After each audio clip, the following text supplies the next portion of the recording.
Welcome to our land. Yes, a bit of a different view behind than Ashmi's art. It's winter here in Australia. We just wanted to tune in and see what's coming up for us, what is new. We're really sinking into a space of not trying to overthink and letting go of the mind.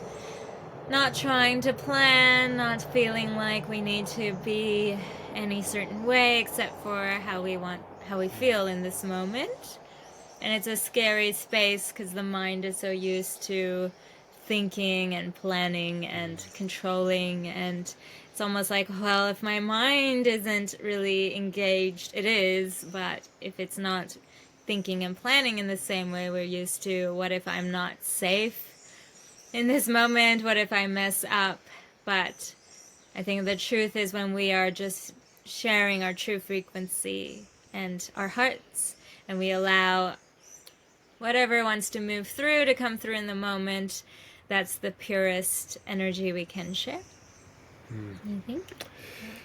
Yeah, it's there's been a lot moving through for us. There's a lot of integration happening. There's a lot of letting go of any energies or any echoes of any energies that are trapped in our bodies, that are reoccurring in our minds as an underneath like story or pattern or habit even, and really tuning in and trying to own and connect, probably is a better word, connect in every moment, that every now moment, the only moment that is, like the now moment, and letting go of these pasts and futures to a large extent, and bringing it really to now, and trying to honor that from each moment, and to connect. You know, we've had a lot of times across our journey where we've needed to be in practice. We needed to bring in habits. We needed to bring in structure. We needed to challenge ourselves on a lot of different levels with our relationship, with food, with life, with what we want to create, and really, you know, bring a lot of structure around that. And it's kind of like the old way of doing things. The mind needs to be putting the bounds and structure in. Not that structure's a bad thing, not that habits are a bad thing. I'm not trying to make it that way, but so often the energy of it is so mind dominant and put in place, because a lot of the time habits and patterns and structures are there to try and keep us in better energy in a sense.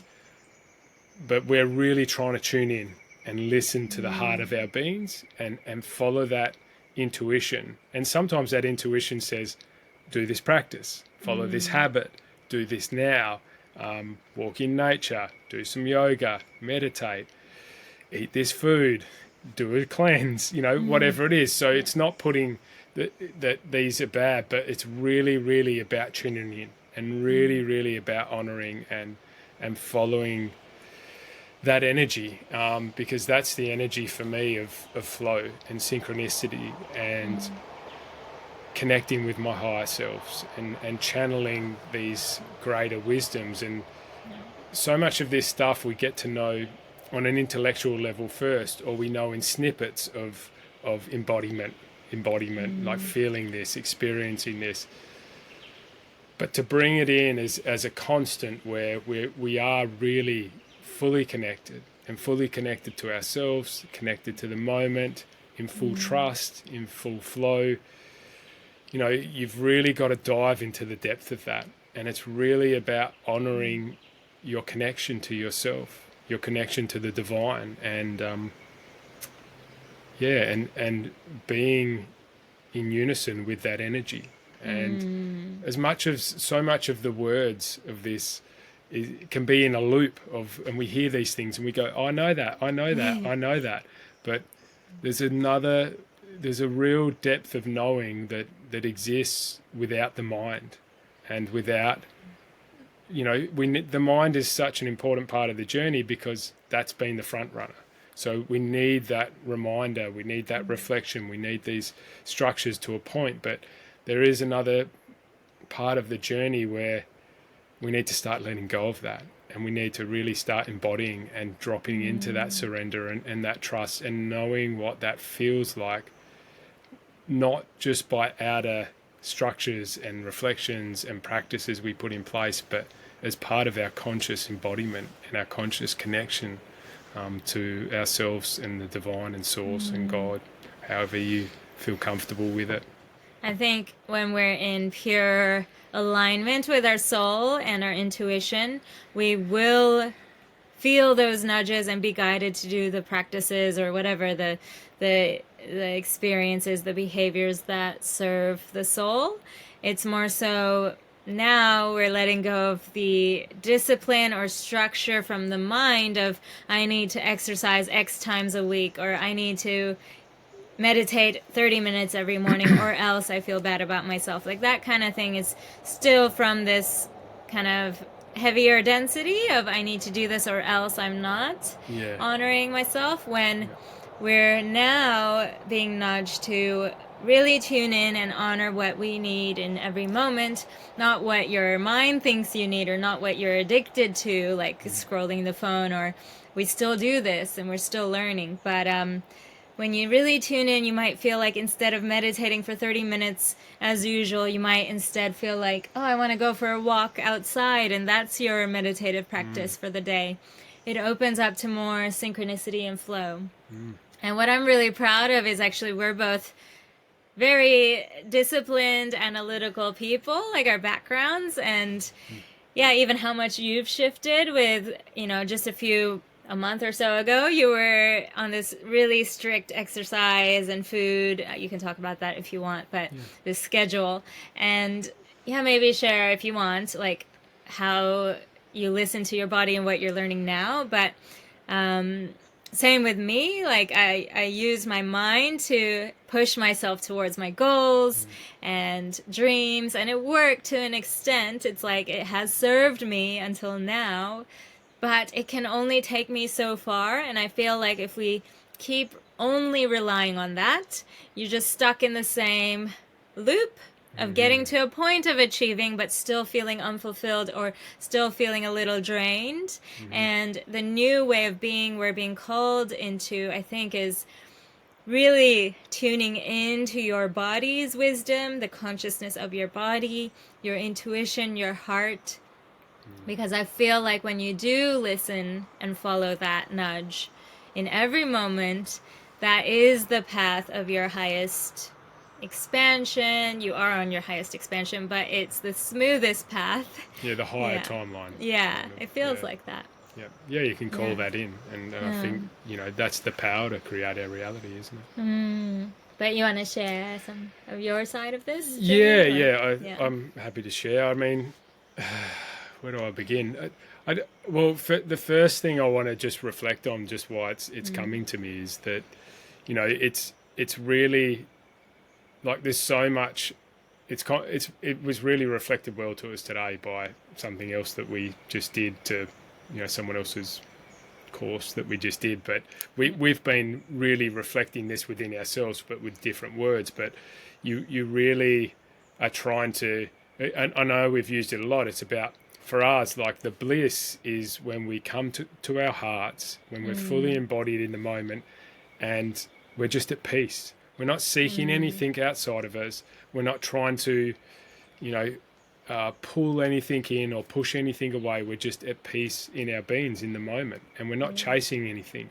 You're not seeking anything. So I think what really got reflected well today, and that is held in what I just said, but that we're not trying to seek something by doing something. It's not an act of doing, like I do this practice to try and be happy. I follow this regime to try and be happy. You're seeking something. You're trying to get something. And if I do these things, then I'll get there.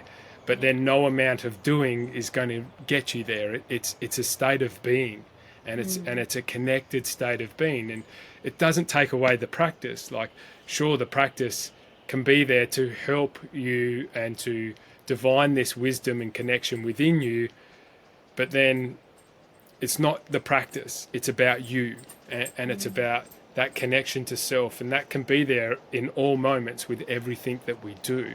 And in a sense, you could look at that as a practice, but it's not a practice, it's a connection, and it's just a state of being, you know. Once we fully realize this state and connect with it, you know, and that's a journey, but it's a journey that we choose, and it's a journey that we create. So we have to realize that as well too, like however that journey is manifest. But you know, we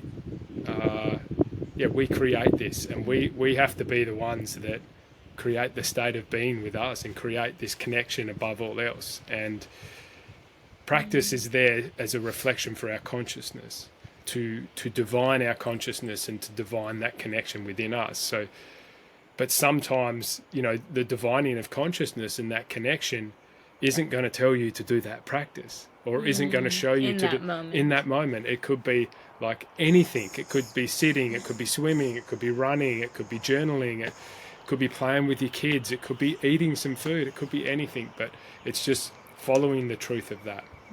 So I'll just explain a little bit, but food's been a massive part of my journey. But for me, it's been about my consciousness. It's how it relates to me consciously and embodiedly, and that's my biggest point. Like, some people are like, food's got to be like this, it's got to be like this.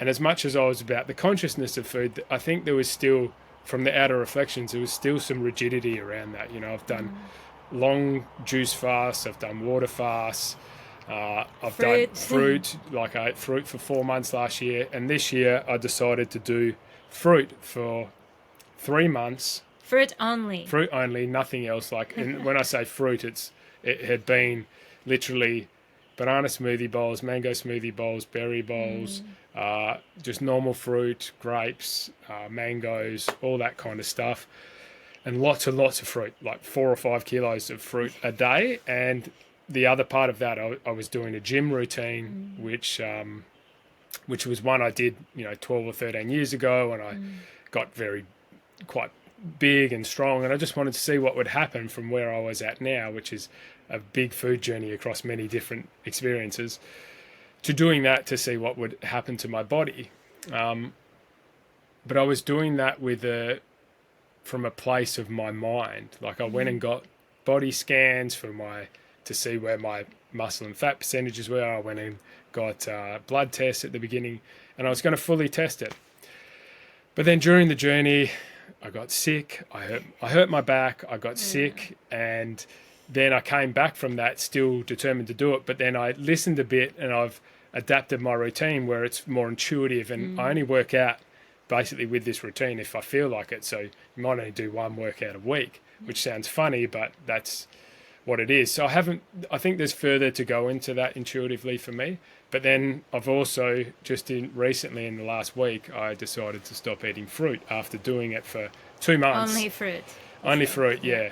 So I'm still eating quite a bit of fruit now, but I've really changed how I'm relating to that, and it's very intuitive, and it's just about following my intuition around it and realizing that, you know, we can get so locked up in these beliefs of what something doesn't do to us. But I feel like on our highest vibration, on our, you know, on our evolving consciousness and body and everything around us, around that, you know, we can stay locked in the 3D of, in a sense, of what the mind tells us and what we're capable of and what our body's capable of, and, you know, that you must do this to be at your highest vibration with the body. And many people are going to disagree with this, and I'm not trying to put my belief onto them or anything, because my beliefs have been all different places over this journey, and I'm open to still moving with these. But, you know, right now I really don't want to give my power away to food whatsoever, and I want to be just in my conscious flow. And knowing that since I've switched this, like my digestion actually on fruit, which I'd never experienced before, was struggling a bit. I wasn't processing fruit that well, which was really strange for me, because I've done so many fasts and I eat so much fruit, and I've always processed it well. But during this period of where I've changed, I wasn't processing my food very well. And that really had me tune in and go, what do I need to do here? And it was listen to my body. Yeah. And a lot of that was with fruit and exercise and everything, like it well past all, just those two things, into so many facets of my being in life, and really just tuning into the moment and not giving my power away to any of these things, and really tuning in consciously and know, we can raise ourselves on this journey to a vibration and a consciousness where, food and all these things really start fading away to the background. And I really feel that, I can't verify that from experience. I can to a point where I have water fasted for long periods of time, and I know we can survive on like a different energy of our being, and it's really tuning into that, and I feel that's coming in strong. So yeah. I mean, we've talked a lot about following your intuition, but this is like not just the concept, it's actually doing it moment by moment every day. Every time you get up to do something different, every time you switch gears, tuning in with yourself, and we're actually doing this. And it's counterintuitive because you might have a to-do list of tasks to achieve that day, but we're letting go. Well, I guess we're leaning more into trust that whatever needs to get done will get done, will be nudged by, you can call it your higher self or your soul, when there is momentum or energy moving towards that.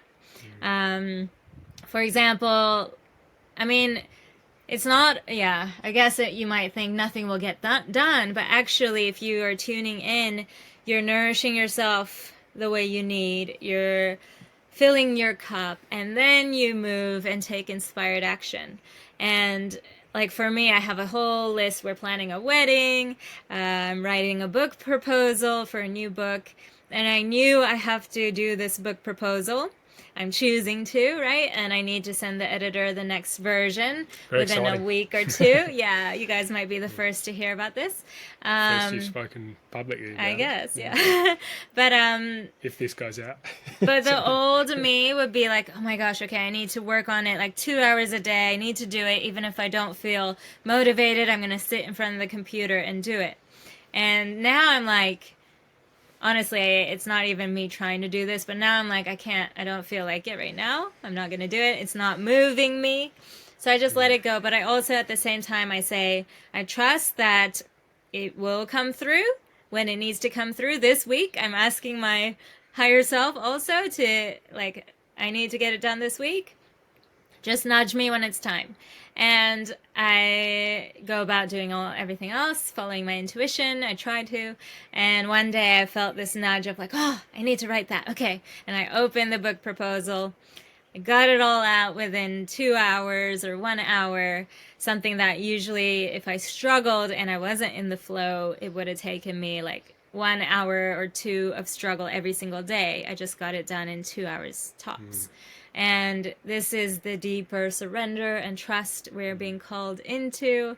And it takes a lot to let go of the fear of perfectionism or like not getting it done, the way we want to overthink to control our lives. Like, it's a huge unlearning, and we're trying to let go of that, the mind, but you almost can't do it. The more you try to let go, the louder it'll get. So the deeper thing is to lean into the trust, or this mantra that helps me is everything is unfolding perfectly. It always works out. Let go, get out of your own way, whatever works for you.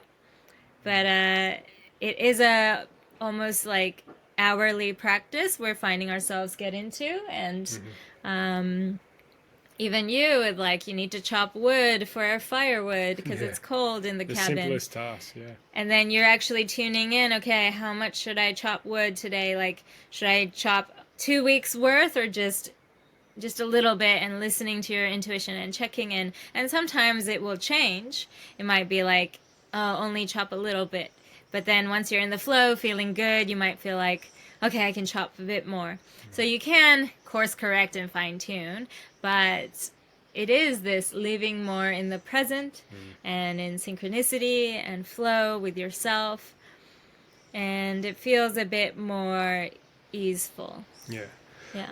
Yeah, I feel from the smallest thing to the biggest thing, like there is some structures, within our life and within the world that you can't just go, oh, I'm intuitively going to do what I want to do. Yeah, Oh, yeah. yeah, I'm not going to feed my kids today. I'm not going to do this. Like, of course you've got to. You got responsibilities. Yeah. But even in those moments, we all have to, like, we've got different things that you got to do these things. But, buddy, that's one of the things we have to do. Buddy, come here. Take care of our dog. But you've got to, even in those moments where you're still following, yes, I have to show up to this. Yeah. There's still a tuning in that happens in those moments to be connected to yourself and connected to the flow of them, connected if it's with your children or with your pets or with your partners or with work colleagues or whatever. There's a whole different tuning in that can happen. Where we don't see with this as the predominant, and we really see from our heart, mind, from our third eye. Yeah, not the third eye, but yeah, from the frontal cortex, the mind, where we're really thinking everything and we're just talking to ourselves through the whole moment with this voice, but really seeing from the heart and seeing, the heart of everything we're doing.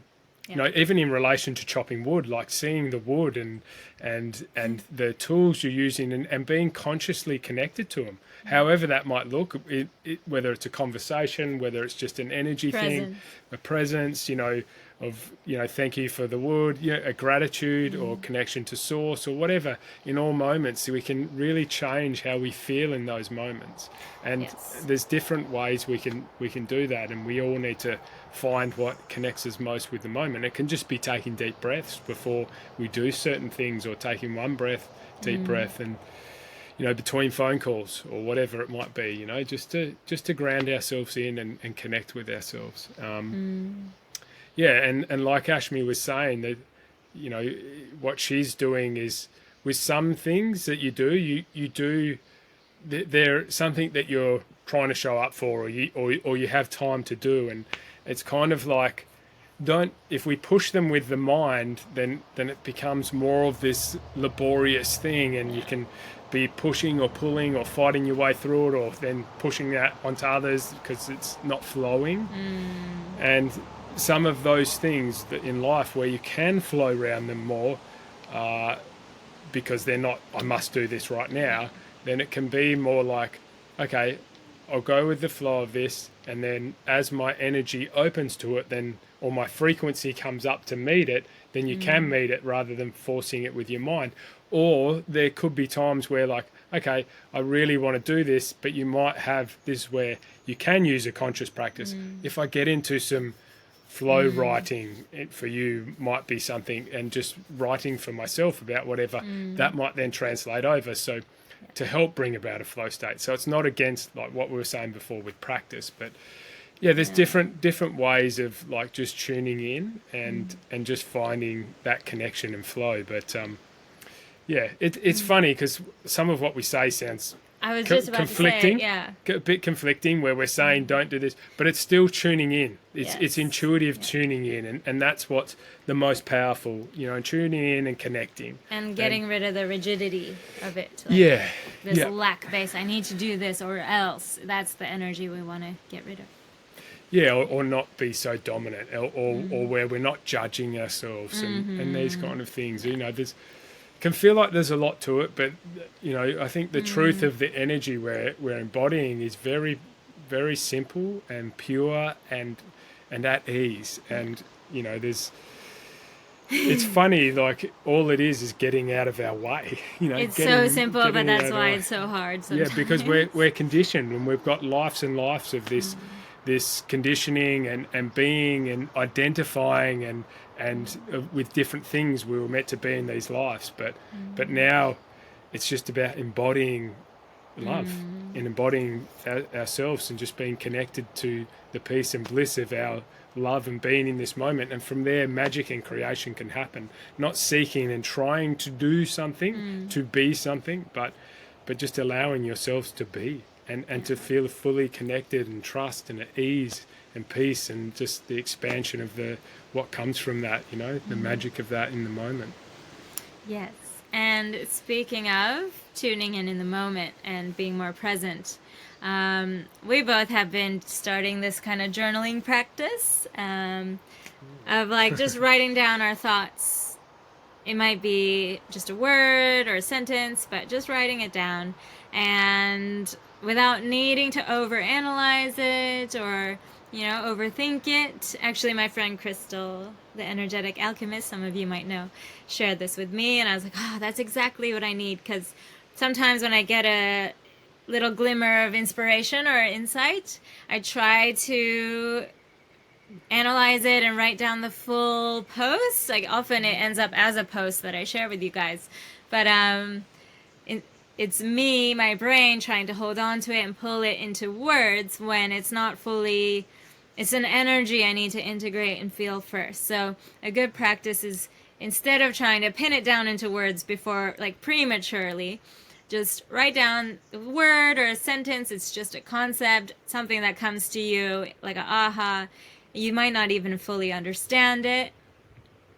And then just sit with it, and like 3 or 4 days later or a week later when you go back, you can look at it and see if there's any more ahas or insights coming through, because these downloads, these ahas from your higher self source are coming in first as it's almost like an energetic telepathic download into your DNA. So sometimes when your human mind tries to filter it, you're already only taking a little bit of the energy and squeezing it into a box, if that makes sense.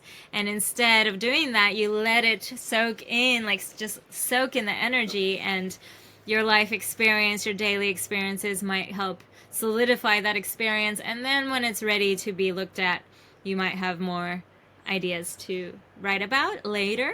And this has helped me because I'm always afraid I might forget it, so I need to write it all down. But so we've both written things this week. We haven't talked about all of them. So maybe, do you want to? Well, I don't even know what I've written. Yeah, but... this is the practice of being in the moment. Yeah. Maybe you open to one page and just read. Well, I think it's a good way of really, sometimes the energy of what's coming in, like you say, is so much that we're not quite ready to hold it. And the old practice is trying to work it all out in our mind. Whoops, sorry, camera. Stay with us. To work it all out in our mind. Don't. This is what happened last time. Don't move. There you go. Oh, no. Okay. Oh. There we go. Oh, look, perfect. You have to stay close. Oh, you love that. To work it all out in our mind, and then from there we, we can analyze it and bring it into like the old way of being, which is like this 3D, in my mind, understand it, in my mind, understand it. But I feel like the newer energies coming in, there's going to be a lot of instant realization the more and more we open up. But right now, like there's a lot of energy coming in and a lot of information that's available to us from, I can speculate, but like from past lives, from the future, from source, from suppressed our higher emotions. selves.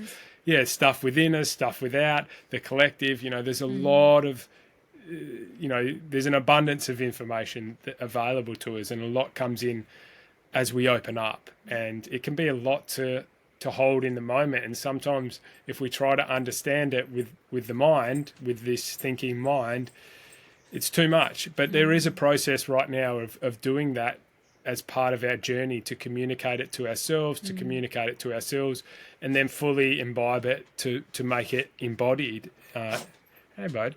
As an embodied energy. So, I feel like there's definitely a journey for that. And we're both finding some real rhythm with not trying to overly analyze these things in the moment, and just allowing single words of energy, in a sense, to come in, and then we can reflect back on them later, and nothing might come, but at the same time, a lot might open up from that. And it's a nice reflective practice, and I think it sometimes, I feel it sometimes depends on the energy you're in those moments. You might come back to it at a time and nothing comes, but then you might come back to it like a week or two later, or however later, and it opens up. Oh, hello, bud. Hi, Pappy. He wanted to be. You can't be not on the camera, can you? Huh? Make sure the camera's still facing. Yeah. So, as part of this exciting practice, Practice. we mate. really haven't looked at our journals or talked through it. No. You want to go first? Maybe give an example of what's a word you've written down. What do you mean? Give an example. I have Because to you look. just said. No, just look at it. Okay. You just licked my mouth. I think I might start with the most recent ones. Yeah, and then we can talk about it. Yeah. Well, the funny thing is, we might have talked about some of this stuff, but what have I got? If you can read the handout. Yeah, my. So yeah, one of the things I've written about is food, beliefs, conceptions, light body activation, Ooh. and how food I feel like is something that actually will restrict us from that if we've got very strong beliefs around it, and that's kind of what I was getting at before. That I think my beliefs around it were keeping me in the mind of it, and not necessarily just in the pure energy of it, because the beliefs actually are restricting your consciousness and restricting your connection to your own being and to source, in The a sense. belief Yeah, that something's bad for you or good for you. yeah, that you're not all powerful, that something has power over you. And really, as we activate into these energies, we really feel like as we go on this journey, like food is going to be something that will become secondary to sustenance, the light and the energy within you. And look, there's a journey into that. That doesn't just happen. And yeah, so as part of that, if food is something that you have even if, for me, I think a lot of the beliefs, like I would say something that might be contrary to what was deep down in what I was kind of sticking to, in a sense. So it's really been shedding that and just freeing myself to my consciousness and my intuitiveness and the energy. And it's funny because sometimes you get reflections of other beings on their journey and they go, yeah, I eat intuitively, and I see what they eat, and how I eat is still very different, and I kind of might judge them a little bit and go, well, to me that's not as intuitive as your highest energy can be, but I'm doing the same to myself, and there's a very high realization in that don't give your power away. Do not give your power away. So, yeah. Do you want to do one of yours? Okay. I think one at a time, because I don't want to be Don't central move. to it. Watch the camera. Trying to. Coming It's closer. very difficult to. Ah, it's a family affair. Oh my god, how am I supposed to read? What are we going to do when we've got kids on our lap? Buddy. What are you going to do, bud? Eh? Oh, you got Yeah. terrible. He's been I digging in brushed the his- dirt. Oh You've no. been digging in the dirt, Hold on. bud. Focus. Focus. This is a beautiful journal gifted to me by my friend. Yeah, it is beautiful. Buddy. Can you take him for a Why? moment? There's a tongue in your face. Hello, bud. Hello. Okay. Let me find something recent. Did you want to reflect on anything that I said? Or you No, happy? I think is along with the theme Okay. of what we talked about. Yep. Now you're gonna see the corner of my laptop. It's on you now, so that's good. That's alright. Aw, buddy, you're center stage. Center stage. That's Oh, there you go, better. there you There go. we go. Thanks for your patience. This is part of the comedy. It's not that funny, but it's alright. You've got to bend down to get in the shot now, that's all. Because it's on you, so it's a Just short cuddle up. person. Okay, let's just see. Buddy. Let's see what I wrote about. Well, we did speak of writing a sentence or two, but I am a woman of many words, so I ended up elaborating in a lot of places. But that's because it was coming through. I write much more than her, so You have? But no, sometimes you have to. Like that was the end of my Okay, I'll writing write it. about Okay, this is really out there, but you guys are ready for it. So one thing I noticed that came through was this little blue bird kept coming up to our kind of porch, and we used to Back when- notice this sliding door, little glass wren. sliding door. Yeah, but I hadn't noticed it in a while, like over a year, like not coming up to our porch. and you might think it's just a bird, but it's middle of winter now, and it kept like it's this really cute wren, and it like Blue wren. bounces Gorgeous. around. And I said, "Oh, have you noticed the little wren?" You actually noticed it around the same time I did. Can you sit up? So, yeah. See? I fixed it. It's following you. So I've got to be a It's tiny. like I've a tiny, trained it to I've got to be a follow me. tiny little bubba, tiny little Baby. thing. Okay, so I was like, okay, if there's a symbol in everything, you can see your entire reality as a symbol of some. It can have whatever meaning you want to put on it. It's not like the wren will mean the same thing to everyone. But how I decipher it is, I just wrote little wren and I drew a little cute picture. Yeah, you might see it. Maybe. Don't want to risk the thing of the wren. And what I do when I tune into these things is, okay, what's my first instinct? What's the first thing that comes up for me? How do I feel when I see it? Like, it's probably not complicated, the answer. So I wrote new consciousness, higher dimension, light, play. Because the little wren's like, makes me smile inside, and that's all. Nothing crazy. But it was a symbol reminding me that when we were in really good energy, like when we first moved into the land, we felt really connected to the land. This is before we started getting into like the chores of what we need to do on the land, and we were just in tune with it and appreciating it more, I guess, when we first moved. We still appreciate it, but it's another level. The little wren was all over the place, and seeing it again showed me we are coming back into our hearts. It is a symbol of this new fresh energy, new consciousness coming through, going back up to that dimension where we notice these beautiful glimmers in our day. Mm-hmm. Yeah. And another interesting one I wrote is third eye is coming online. We've been doing a lot of meditations focusing on the third eye. And I just wrote, play in this space, trust it. The energy channels are opening. And when I reflected on this like a week later, I wrote like source energy flows through the crown into the body. And this activates the light body. Like you said, activating the light body. And as we activate the light body and integrate it in our being, it flows back as information to source. So it's not only that we're getting activated, we're activating ourselves. Everything we're experiencing on this earth, in our bodies, in this ascension, we are flowing back to source as information, or the Akashic records, or whatever you want to call it. It's a two-way channel. Yeah, so everything you're doing, you're not just receiving it, it's not happening to you, you're also creating it, and you're also contributing back to all of creation, which is so cool. And what else? I wrote a channel of light encoded information. So I wrote a picture of a smiley face with like these beams coming out of their third eye, and I wrote, I think it's too white. Is that good? Yeah, that's better. It's mood lighting. It's so nice. So this, I wrote this picture of someone with their third eye and light coming out, and I said hologram. This hologram creates your reality. So as you open your third eye more, I think that's what it means. Like as you activate your light body and open your third eye more, you are able to see through your inner eye, your inner wisdom, your higher self, and from this higher frequency of being, and this upgrades how you experience your reality and how you create your reality.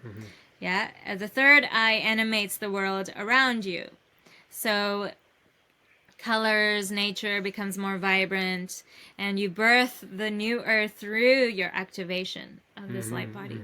So like what if, and this is like, I don't know if it's true, but what if we can only see a certain spectrum of light and color?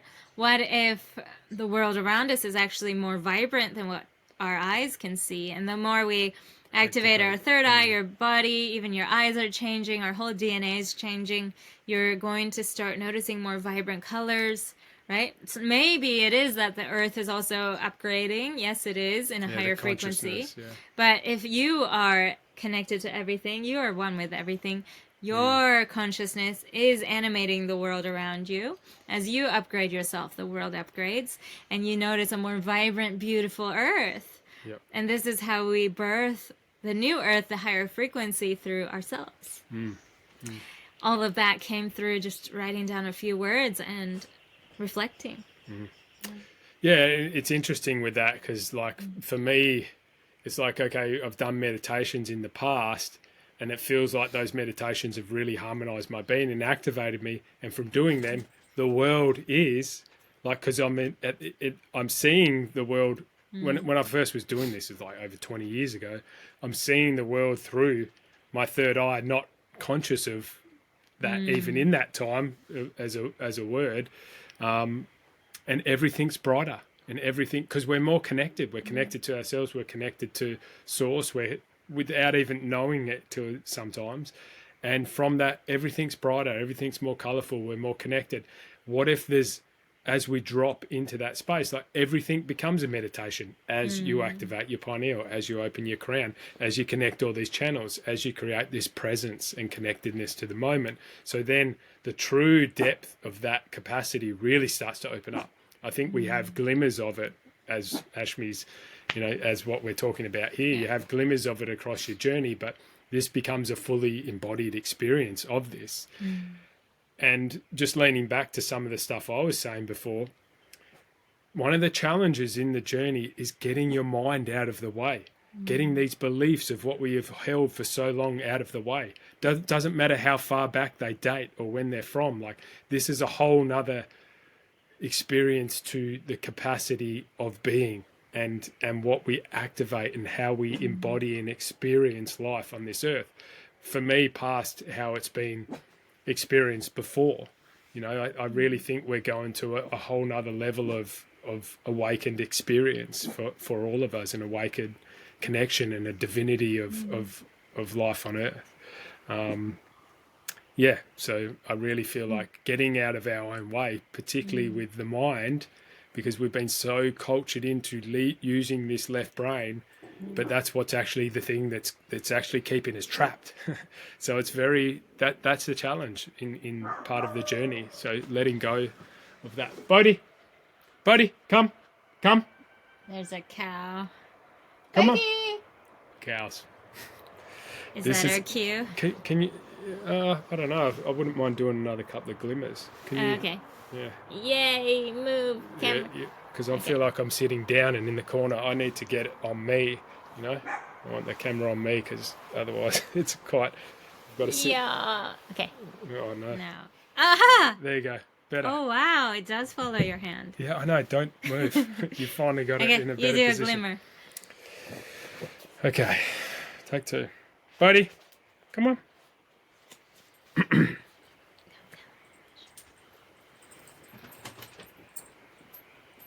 Oh, doesn't work anymore.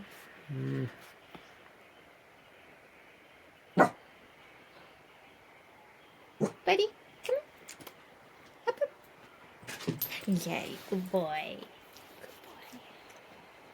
Good boy.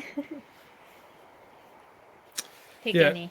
Well, And we'll see what I might just cover this one because I feel like. What are you doing? He's replaced me. Okay. Yeah, so I feel like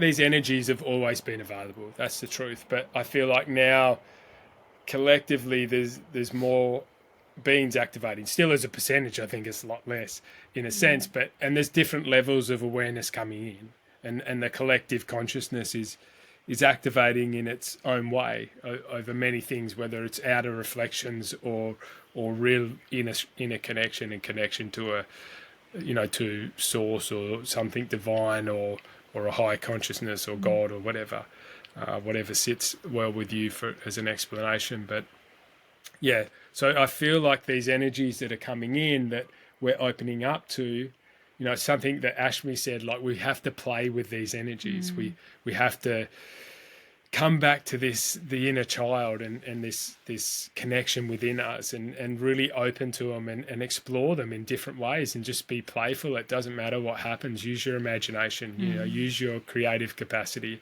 But I feel like, all this stuff kind of relates together. But for me, there's been some resistance there, and that's, the resistance is also trying to stay in the old ways. So it's really, really letting go. And for me, in those moments that where I felt like a lot of energy around me and a lot of energy coming in and a lot of energy trying to connect with my being, and open me up. It's just, in a lot of the moments, it's like what we've said, you do what you have to do, but also realizing if you're resisting it, resisting the energy that's coming in, resisting your higher energies coming in, and trying to control it, or trying to be in an old pattern with it. And it's just really breathing, opening up to it, gently talking to yourself, playing with yourself in the moment. In a sense, when I say that, I just mean like just having a joke with yourself and just, playing with the energy of it that's coming in, not going like, we've had moments where we've had so much energy coming in that it's been overwhelming. But then when we've sat down and we've tuned in and we've connected and we've consciously connected and we've gone, we feel safe in this moment. We're ready to receive. You're safe. You're okay. This is just a higher vibration, a higher frequency, a higher way of being. You're safe to be in this. You're safe to let go of your mind. You're safe to allow this energy in and to embody this energy and to be this higher frequency, and not you don't need to resist it. You don't need to control it. You don't need to stay in the security of a controlling mind. You're safe to let that go. You're safe to let your identity go, this identity of self, and just be fully present in the moment. All these different things that we identify with. This is who I am. This is who I am. This is my purpose. This is what I want to be. This is what I'm trying to create. It's all outside it, or something that we're seeking or we're so attached to. And it doesn't mean everything disappears. It just means you free yourself from these attachments, from any narration that because these identities, the energy has to flow through our identity in a sense. But once we let go of that, the energy can come in fully, and it can flow out through our own unique energy of creation. But it doesn't need to be attached to this idea of who we are, what we are, how things are, our past, all our experiences from this life, past lives, all the rest of it. It doesn't need to flow through that energy. It can just flow through the purity of our being, the purity of our heart, with just love and peace and just natural expansion as part of it. And that's something I'm trying to let go of myself. Something like let go of that resistance, and how that I can't be fully safe in this new expansive energy that doesn't have this label of myself attached to it. It's just free to expand and be whatever it is, and I'm safe to be in it.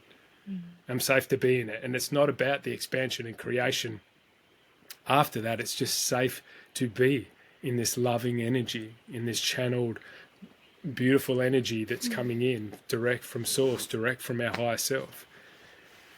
So I think that's one of the biggest things for me right now, is not resisting the change and not resisting like letting go of so much, and just feeling safe to be in the new earth. With that, we send you guys so much love. So much love. So much love. Bodhi sends you Bodhi lots of was love. with his dirty paws. He's been digging in the dirt. You little, you little cute butt. Who's you cute? Yes, you are. Oh. Sorry. Oh, your breath is so bad. Not me. Bodhi. All right. It is. He's been digging in the dirt. Love you guys. So much love. See you later. We'll be back soon. Bye-bye.